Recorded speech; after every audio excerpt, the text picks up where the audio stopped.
I came with Gregory Peck, you know, my first time. And that was, I believe, 1975 or something like that. 74, somewhere in there. And he loved it. And they ended up putting his name in one of the motel rooms. It's this Gregory Peck's room. Best Western? Yeah, the Best Western.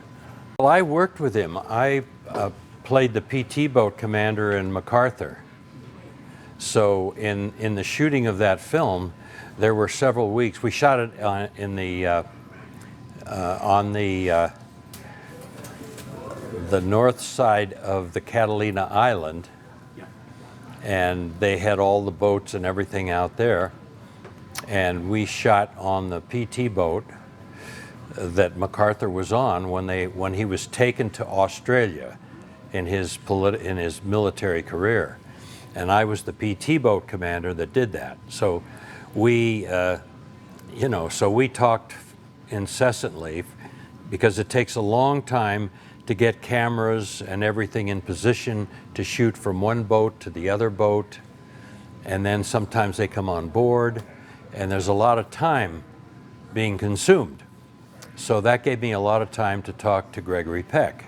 Well, it wasn't like we were doing, anything biographical, but he would talk about films that he liked a lot and films that he didn't like so much. But he was a guy that didn't badmouth anyone, which I found kind of striking because after that, I did a documentary on my father's life, Wild Bill Hollywood Maverick, and we did a section on Gregory Peck. Went to his house and shot it. And again, he talked about amazing things. He really appreciated my father, and my father was kind of liked him, didn't like him, thought he was too superior. My father was Wild Bill. And Gregory Peck was not the guy you sit down and have a beer and yell and scream, you know what I mean? But, and my father was that way. But he liked Peck, and I thought he was fabulous. Well, my father he was wonderful. I miss him so much. His career began in the 20s, actually before, as I remember. He did Wings. He made Wings in 1927 and won the Academy Award for Best Picture, Best Director. So after Wings, he went on to a long career at Paramount and directed, more than 20 films for Paramount. And then he moved along to other studios and did other projects, and I think he ended up with somewhere around 100 films, and some great films. He was so good that he made great films in many genres: military, cowboys, comedies, whatever, dancing, musicals. He did it all. I knew Robert Wise, and he was a great guy. But he didn't make as many different, although, see, Robert Wise did Westerns as well as, everyone remembers, the big extravaganza. Yeah, West Side Story, for God's sakes. I had to think myself. I actually auditioned for that. Really? Yeah. Were you a dancer? No, I wasn't a dancer, but I had taken singing lessons and I had done a little singing. So, and of course I was an actor. So I got, they shot footage of me, Robert Wise did, and he told me that I was close to getting one of the lead roles. Now, that's when I'm now doing the documentary on his, so I don't know if that's true or not. But it was exciting to do the audition for West Side Story. Your dad Did he bring you into the movies? Yes, I got started. I always cared about it. You know, my father had an old Bell and Howell movie camera, and now we're talking, you know, the 40s, late 40s and into the 50s, and I used to make neighborhood films. I would make these films, you know, cowboy films or war films or whatever I could find the uniforms for, you know, just kidding around. But I think it started me because I really loved what my father was doing. And he would take me on the sets and locations, and I was here when he did Yellow Sky. I came up with him.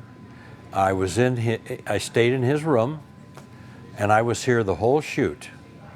And I just loved it. And it's a great movie. I just saw it. They showed it here just yesterday. It's a wonderful movie. And Gregory Peck and Richard Widmark and Ann Baxter, and oh my God, it's just a great movie. So yeah, so I kind of, you know, I really grew up in the movies because these kind of people were, our neighborhood, let me tell you what our neighborhood was. Now, we lived on North Barrington and Brentwood. Now, these are the people who are either 2 streets to the east or 2 streets to the west and 1 street to the north. That's the neighborhood. We had Gary Cooper. We had Joan Crawford. We had Lana Turner. We had Fred McMurray. We had Cesar Romero. We had John Payne, married to Gloria DeHaven. We had Gene Fowler, the great screenwriter and author. We had, I said Lana Turner, I think. We had Fred McMurray, and now I'm coming down our street. We had Frank Capra, and then now I'm going, you know, to the east, and there was Bob Crosby, Bing Crosby's brother. There was, trying to think, I don't want to miss anybody. There was, well, Xavier Cugat was there, and I said Lana Turner, she was there, and my favorite, Hopalong Cassidy. I used to sneak up to his house and hide. Next door to his house was a vacant lot, but they left some trees and bushes, and I could hide there and look over into his yard. And there were days when I went over there and I just waited for him to come home because he was shooting all the time, Hopalong Cassidy. And I remember the very first time he came home in a Cadillac convertible with bull's horns on the front.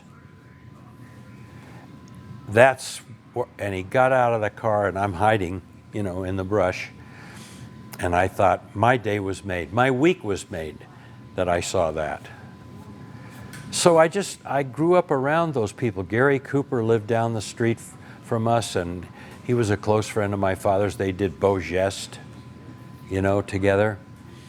And I liked Gary Cooper's daughter, Maria. We were friends.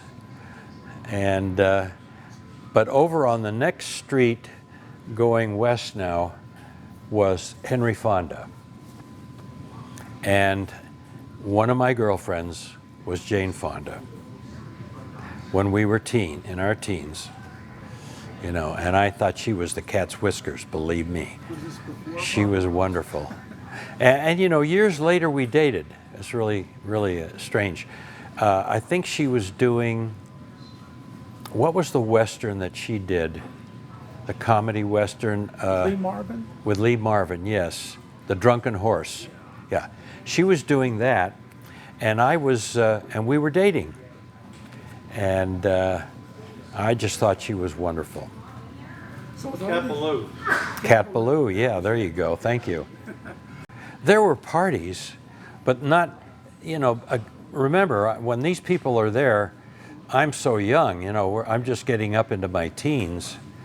And by the time I got well up in my teens, these people started to leave for different reasons. You know, they went somewhere else. Things changed. So we didn't really. We had parties. We had birthday parties, kids' parties, with the Fondas, with the Coopers. Yes, we had those. Jimmy Stewart was more over into Bel Air, but I knew him. He did a film with my father, and I think I met him on the picture, Jimmy Stewart and Jane Wyman. But I met him because I was working with a guy who was making films, and he was making shorts and documentaries and that kind of thing. And we wanted to do Jimmy Stewart. So I had talked to him about doing it, but the whole thing kind of fell apart. But it got me talking to Jimmy Stewart again. And I used to see him at my father's country club, Bel Air Country Club. See, I was a junior member at that club. So I saw people there too. You know, I mean, I couldn't, if I was to write a book about all the show business people that I had met, it would be like the dictionary, you know. It would be interesting. Yeah. And I grew up caring about those people. Ronald Reagan, who at the time, my father gave the greatest party. My father was a leap year child, so he gave a birthday party every 4 years, and a big one. He filled his house with people, and I mean, it was crazy. And the people that were there were, you know, he had to have police at the top of the driveway to make sure, because if any of the public found out of all the great stars that were there, you know, they would have been coming down that driveway in droves. But those parties were fantastic. Ronald Reagan came to one of those parties, and he was now at the point where he was going to run for governor. So that's where he was. But Ronald Reagan was always political. As an actor, he was political. He always cared about politics. My father disliked politics. But he liked Ronald Reagan, but he disliked politics, and he didn't want to talk politics. But anyway, those parties were fantastic. I started as an actor, and I'm still an actor today, but along the way, I just thought I wanted to do more. You know, so I started writing, and I started working in production on various films and television shows, and I did quite a bit of work in the production area. But if at all I could, I always cast myself in whatever it was I was fooling around with. But you know, I did like production, but I liked acting better. I liked writing, and I wrote 2 scripts, 2 screenplays, and many magazine articles.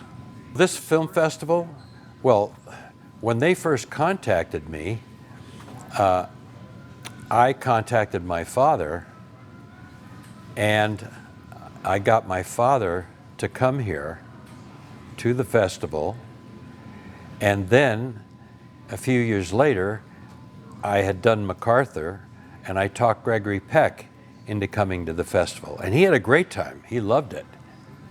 So yeah, I did some of that. I had brought people to the festival, and I was happy to help out, you know, with actors and stars, and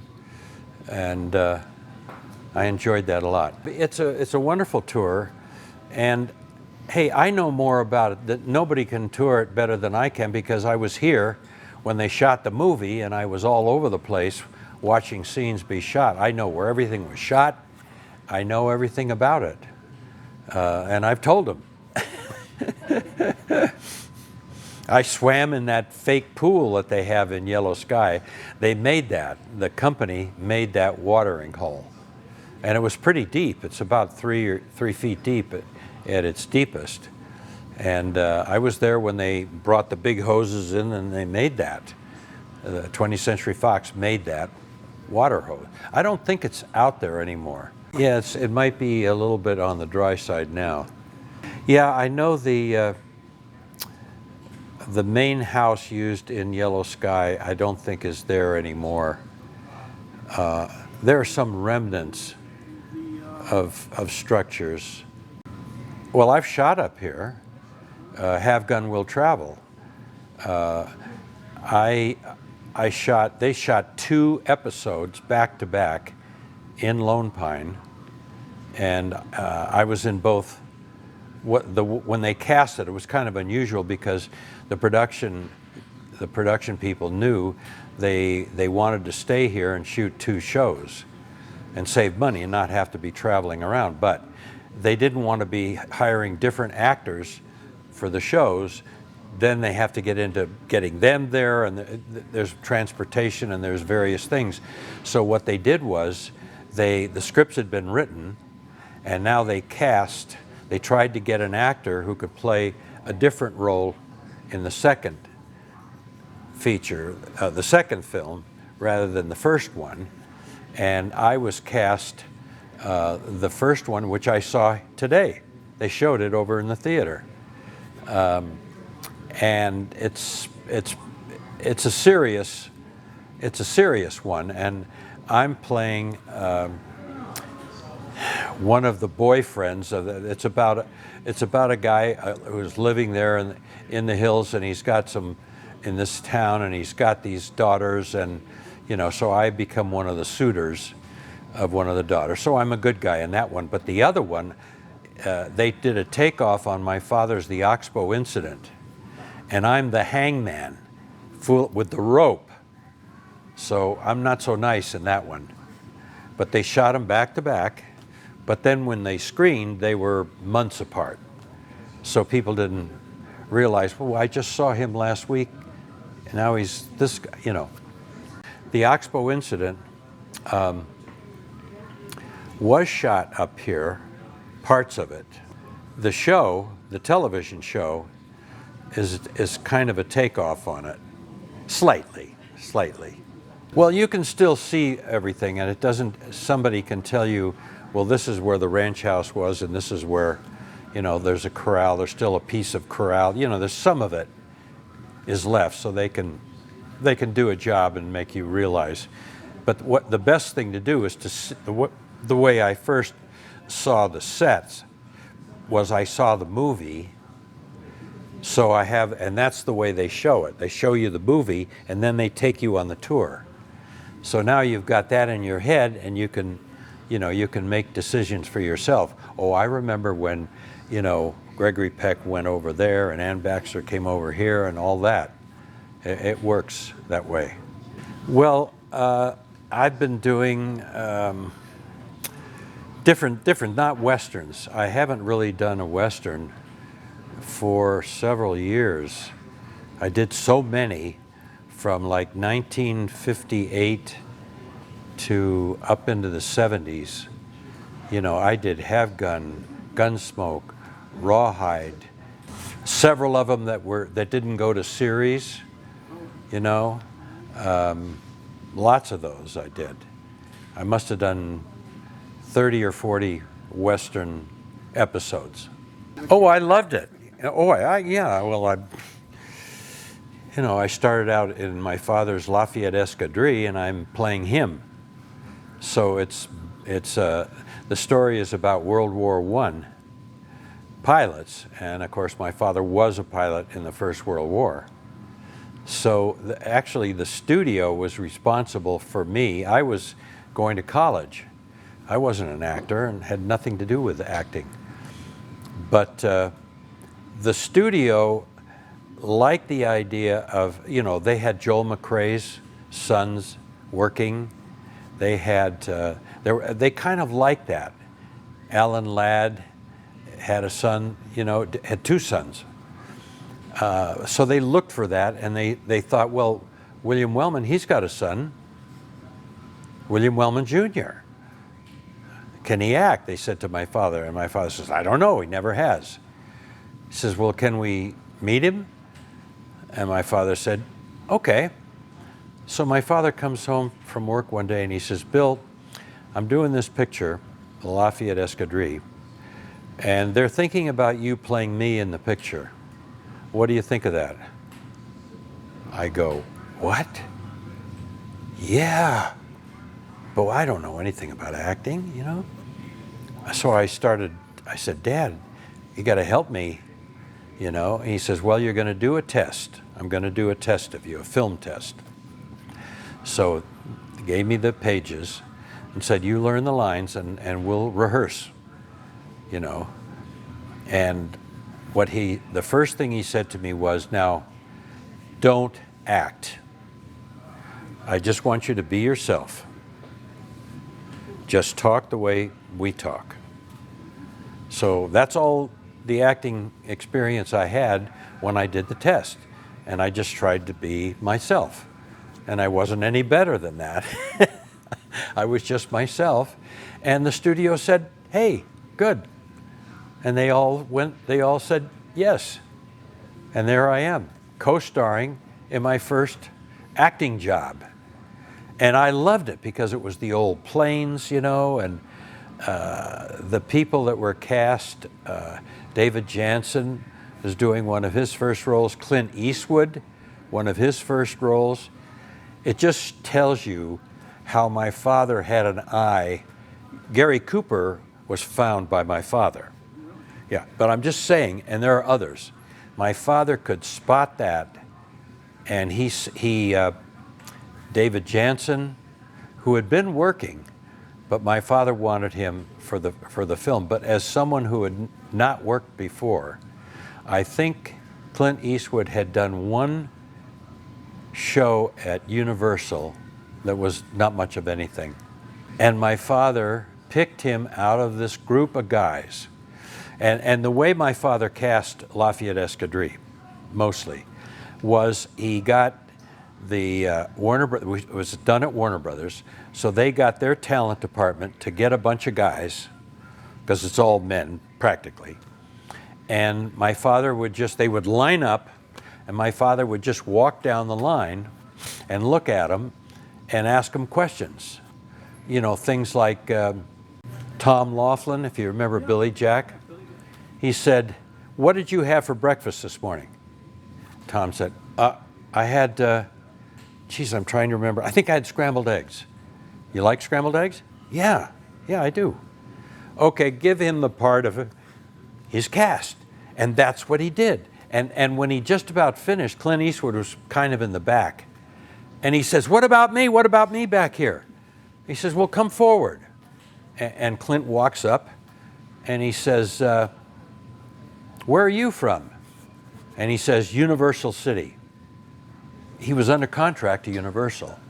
And my father says, Universal City?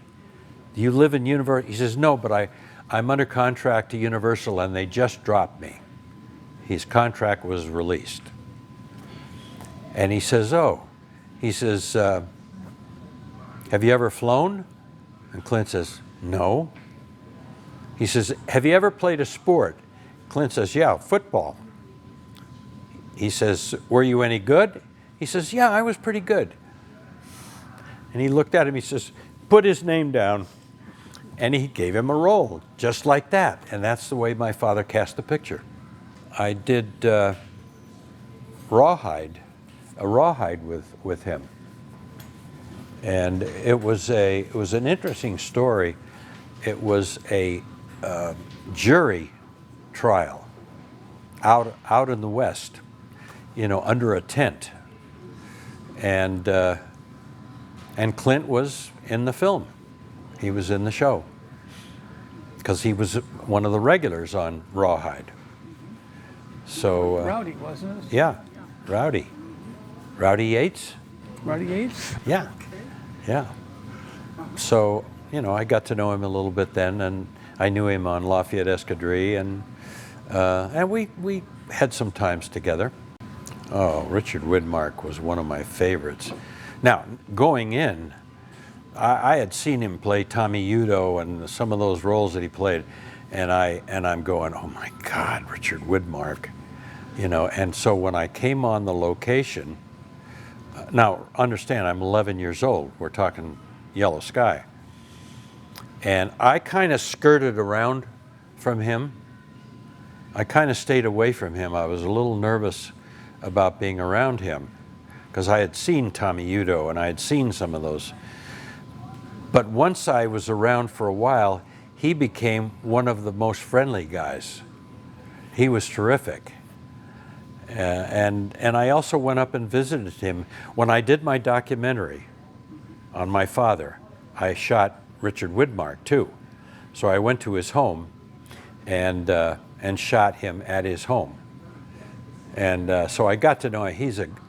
One of the greatest guys is Richard Widmark. Of all the stars that I had met, you can't beat that. He is absolutely fantastic. Well, this is a wonderful festival. Oh my God, it's just great. It's just organized beautifully. They work really hard to get the right, well, they get the right stars and actors to come up. You know, they get the best films to represent those actors. They put it together. The fella that organizes it, he's a great guy. He's from down in Virginia, and he does a fabulous job here. Bob did, Republic Films. I think he was the president of Republic Films. And he's a wonderful guy, and he's really smart, and he really knows film. And he really knows how to organize a film. Yeah, he's one of my favorite people. It's a wonderful festival. They're showing great films, terrific films. Hey, thank you. You did a very good job. Thank you very much. Thank you so much. It's always a pleasure to meet you and Okay. talk to you.